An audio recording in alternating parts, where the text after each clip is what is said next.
warahmatullahi wabarakatuh. Perkenalkan, nama saya Panji Febriansyah Nasution. Nah, hari ini saya akan menjelaskan perihal surat dinas. Nah, surat dinas ini adalah materi SMP kelas 2. Jadi dalam surat dinas itu saya nanti akan menjelaskan apa itu surat dinas, strukturnya surat dinas, unsur-unsurnya surat dinas, insya Allah segala hal tentang bab surat dinas. Nah, yang pertama,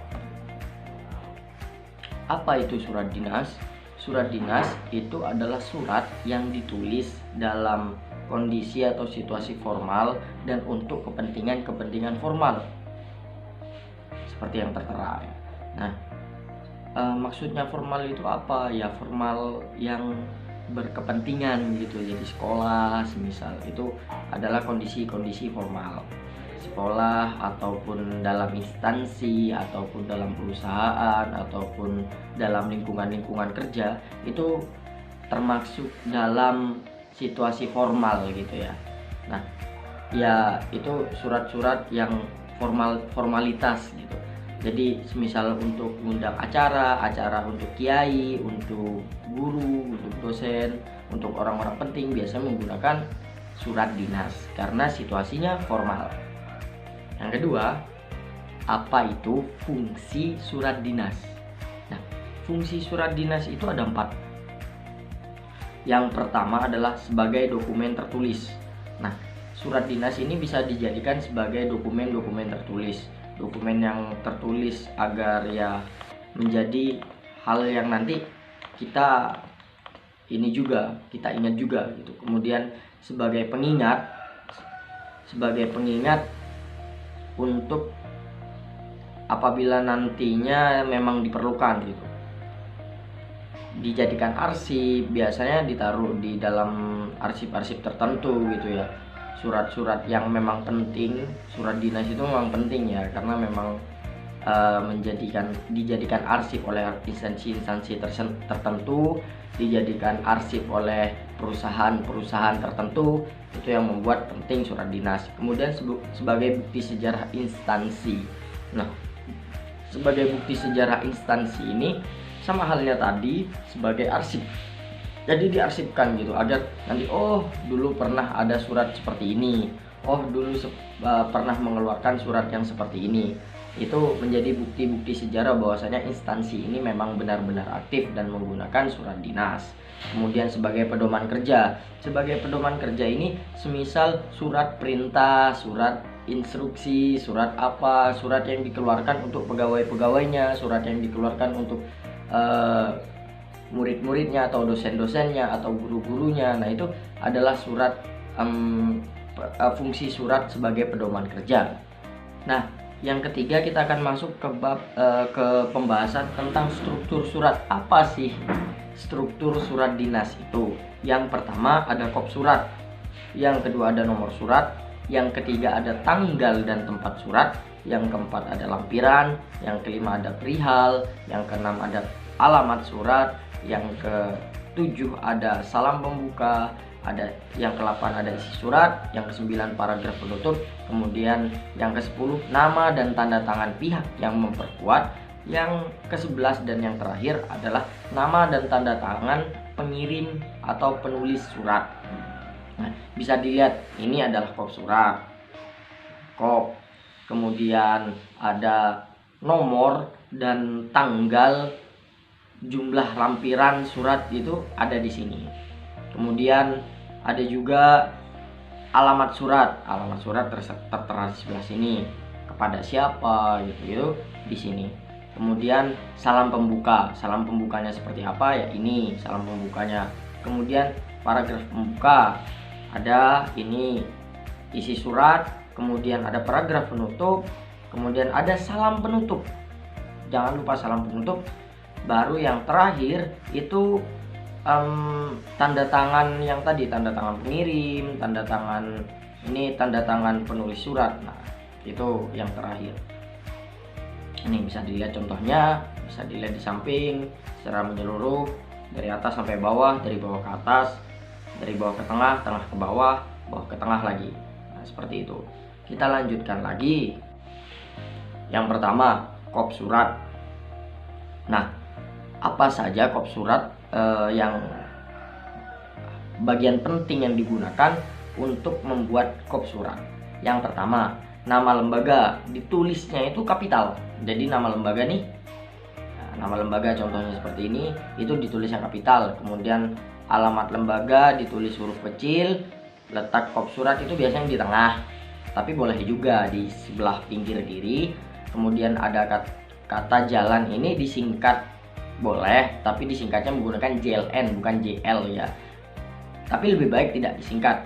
Kemudian nama dan kota jalan diberi tanda pemisah dengan koma gitu.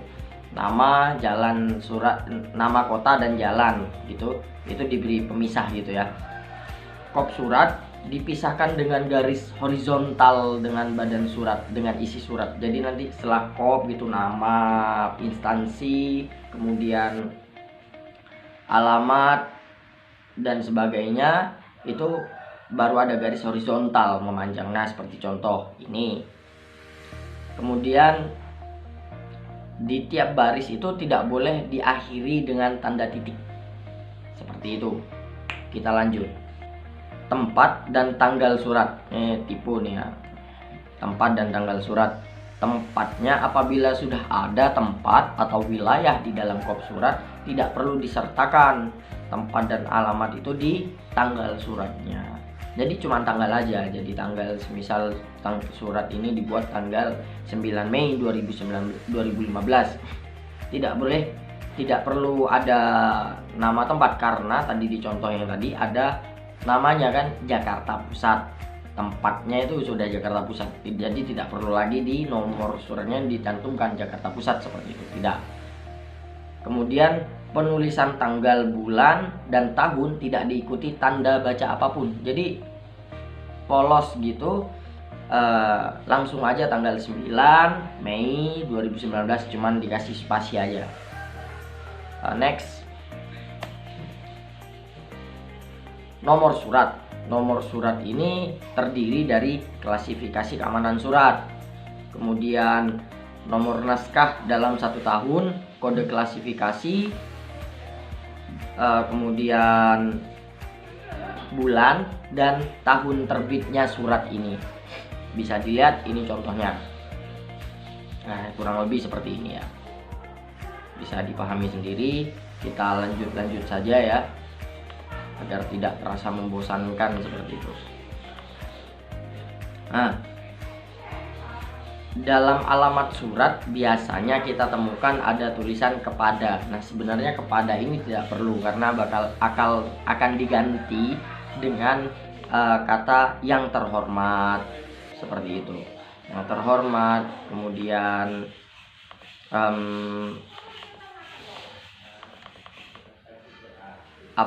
yang terhormat, kemudian selain yang terhormat itu ada juga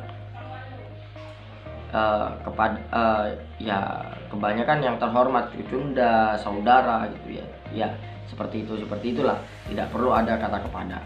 Nah, kemudian ada lampiran surat. Lampiran ini biasanya ditulis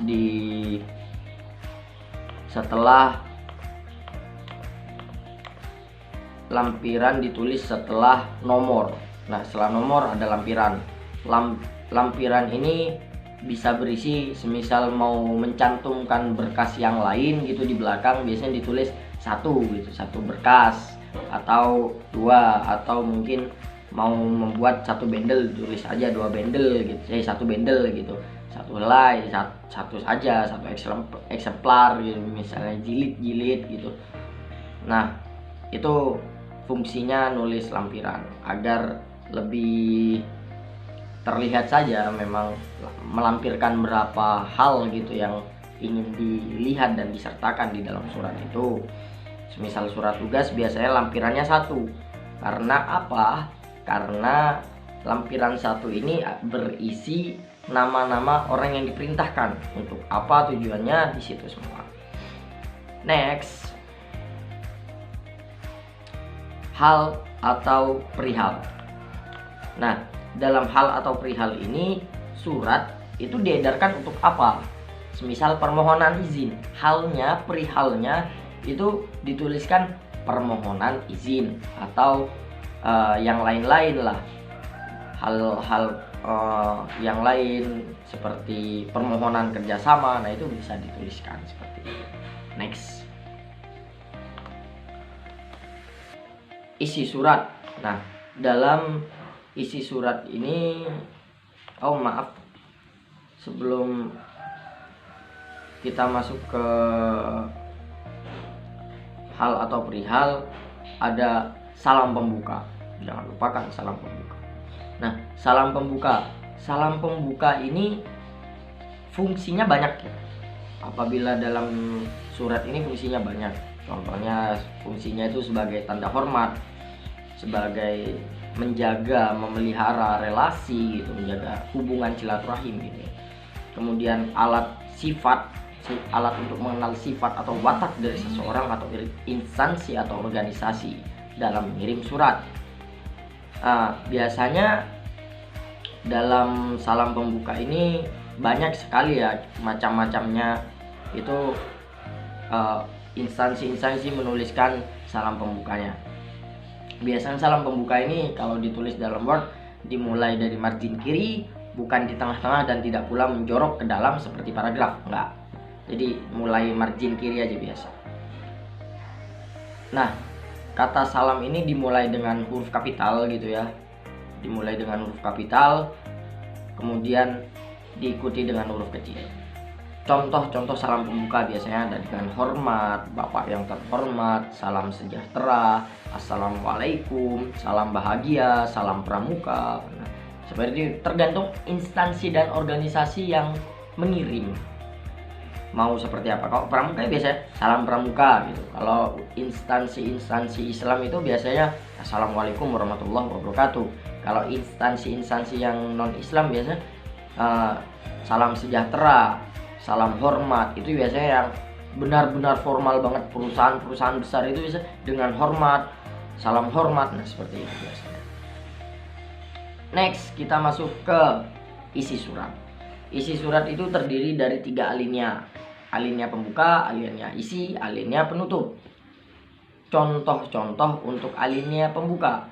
Dengan ini kami beritahukan bahwa, dengan ini kami mohon agar Bapak, dengan rasa gembira saya sampaikan bahwa. Nah, hal-hal seperti itu, pujian-pujian seperti itu, kemudian bukan pujian sih, semacam kata pengantar untuk apa surat ini, untuk apa surat ini dikirimkan, untuk apa surat ini datang gitu. Memberitahukan tujuan pertama, langsung to the point gitu ya. Nah, kemudian ada alinea isi. Alinea isi ini biasanya hal yang memang perlu diperhatikan gitu ya dalam membuat surat dinas itu. Alinea isinya yang penting. Menetapkan urutan-urutan maksud yang hendak disampaikan agar tidak tumpang tindih. Menuliskan masing-masing maksud dengan maksud gagasan dalam kalimat dan alinea yang mudah dipahami dengan bahasa yang baik dan benar. Seperti itu. Menghindari pemakaian singkatan, akronom, dan istilah yang tidak lazim dan sulit dipahami oleh penerima surat. Kalau orang nggak ngerti suratnya, nggak ngerti maksudnya, kan suratnya tidak tersampaikan dengan baik. Apalagi ini instansi bersangkutan dengan perusahaan-perusahaan. Apakah langsung mengerti? Tidak mungkin seperti itu. Jadi memang harus diperhatikan untuk alinea isi ini. Kemudian ada alinea penutup. Alinea penutup ini untuk menyampaikan harapan, untuk menyampaikan rasa terima kasih, untuk menunjukkan suatu kenyataan yang telah disebutkan sebelumnya, untuk menyatakan penyesalan dan permintaan maaf. Banyak macamnya. Kalau contoh untuk menyampaikan harapan, besar harapan kami, demikian bla bla bla, besar harapan, semoga bla bla bla, ya itu penyampaian harapan. Kemudian berikan rasa terima kasih, biasanya terima kasih atas kerjasamanya, terima kasih atas ketersediaannya, bla bla bla dan sebagainya. Itu alinea penutup. Next, ada salam penutup. Nah, salam penutup ini biasanya sama dengan salam pembuka. Apabila di salam pembuka itu salam pramuka, ya belakangnya salam pembuka gitu. Salam pembuka. Apabila di alinea di salam pembuka itu salam pramuka, salam penutupnya salam pramuka, seperti itu. Apabila bukanya assalamualaikum, tutupnya assalamualaikum gitu. Apabila bukanya dengan hormat, tutupnya hormat saya gitu. Seperti itu ya. Nah, lanjut next. Nama dan tanda tangan pengirim. Nah, nama dan tanda tangan pengirim ini biasanya di akhir ya, di akhir itu ada tanda tangan itu apa saja yang terdapat di situ. Biasanya ada identitas dalam pengirim itu, contohnya ada bukan contoh ya, contohnya itu di dalam tanda tangan itu ada jabatan pengirim, nama pengirim, tanda tangan pengirim. Kemudian karena ini sifatnya formal, jadi ada stempel, cap dinasnya, cap perusahaannya, cap instansinya, cap lah intinya yang berkaitan dengan dia ini sebagai perwakilan apa. Nah, seperti itu. Biasanya ada stempel. Kemudian nama terangnya. Kemudian ada juga keterangan. Semisal guru yang ngirim biasanya sih ada NIP-nya, ada seperti itulah. Kalaupun mahasiswa yang mengirim ada NIM. Seperti itu. Nah, mungkin itu aja yang dapat saya sampaikan. Ini contohnya, contoh surat dinasnya seperti ini, bisa dipahami lebih lanjut, bisa juga nanti dilihat di Google. Kemudian apabila ada salah, apabila kurang mengerti, mohon maaf yang sebesar-besarnya karena saya juga sama-sama belajar. Apabila ada pertanyaan, monggo ditanyakan. Mungkin itu saja yang dapat saya sampaikan. Mohon maaf apabila terlalu panjang. Saya tutup. Assalamualaikum warahmatullahi wabarakatuh.